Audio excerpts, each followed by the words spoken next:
Former President Jimmy Carter was in Israel today, getting a first-hand look at damage caused by Palestinian rockets. Mr. Carter appears to be ignoring a cold shoulder from top Israeli leaders as he prepares to meet with a representative of the terrorist organization Hamas. Correspondent Mike Tobin reports. He is the man who mediated the historic peace deal between Israel and Egypt.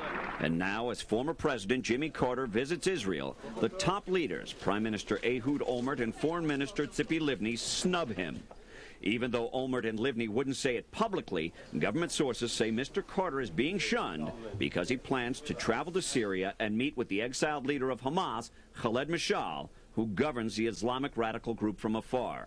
Israeli President Shimon Peres shares a long history with Carter and made time for him. Peres, who now has a ceremonial role in the Israeli government, used the meeting to admonish Carter and tell him that engaging Hamas is a very big mistake. This while Hamas continues to call for the destruction of Israel and condones the near-daily firing of rockets at towns bordering the Gaza Strip. Mr. Carter toured Sderot, the most frequent target of the rockets. I think it's a despicable crime for any deliberate effort to be made to kill innocent civilians.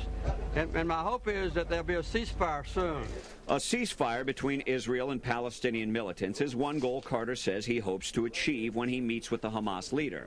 However, Carter says his priority is to win the release of the kidnapped Israeli soldier Gilad Shalit, who has been held hostage by Hamas in the Gaza Strip for nearly 2 years. An Israeli government official says Hamas wants 350 prisoners released from Israeli jails, and a former U.S. president cannot deliver that. Hamas agrees, saying there are no serious negotiations, and former President Carter is, quote, not prepared to be in this complicated fight, end of quote.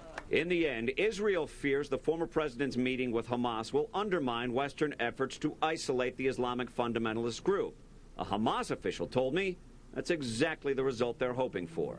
In Jerusalem, Mike Tobin, Fox News. Zimbabwe